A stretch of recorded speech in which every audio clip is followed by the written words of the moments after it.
There is a version of you that you have spent your entire life running from. Your parents, your school, and your culture taught you to bury it long before you were old enough to choose for yourself. This concealment began as a survival mechanism. You watched your earliest caregivers to see which behaviors were rewarded, effectively suppressing any part of your nature that threatened your connection to them. Education systems later reinforced this filter. The tiny portion visible above the water is the ego, the part of yourself you know. Below the surface sits the massive, unseen, unconscious mind, housing everything you have hidden. The shadow isn't inherently evil, it is simply a locked room inside your mind. The danger is that a locked room under constant internal pressure cannot remain closed forever. Keeping the shadow locked away creates a state of chronic internal friction. You are exhausting your mental energy every day just to keep the door to that hidden room barred. This pressure eventually leaks out through projection. This occurs when you subconsciously identify your own buried traits in other people and respond with intense, irrational hatred toward them. You see this in personal relationships and offices everywhere. The person who is pathologically annoyed by a loud or arrogant peer is often the person who has most aggressively starved their own need for validation and presence. Consider the endlessly timed person who never shows irritation. To maintain that mask, they must constantly swallow their own boundaries and ignore their natural human instincts. Eventually, the container breaks.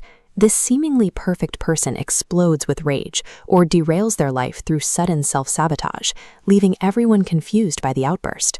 These moments of chaos represent the shadow aggressively demanding to be seen. They are not signs of weakness, but evidence that the conscious mind can no longer ignore its other half. Jung realized that suppression only fuels internal pressure. He proposed integration, the process of making these hidden traits a conscious, functional part of the self. Every repressed trait in your shadow acts like a battery. Right now, that energy is erratic and disconnected, but it can be reclaimed. When you pull your capacity for anger into your awareness, it provides the raw energy required to hold firm boundaries and protect your time. Envy functions as a specific mirror. We typically resent success in others because it spotlights the potential we have ignored in ourselves. By identifying the exact traits we resent, we uncover a roadmap of our own unfulfilled ambitions. Even fear contains utility. When integrated, it stops being a barrier and becomes a compass, pointing directly toward the unlived life you are actually meant to lead.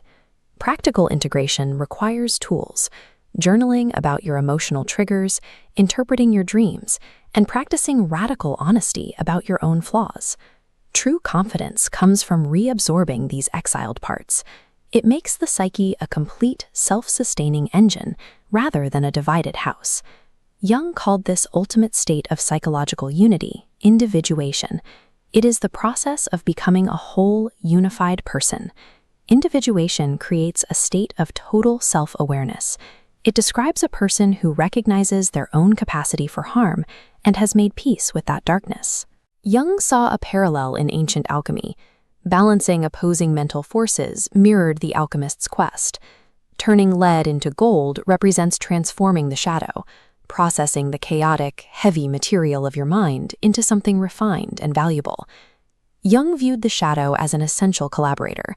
It provides the psychological tension necessary for a complete, self-sustaining cycle of growth.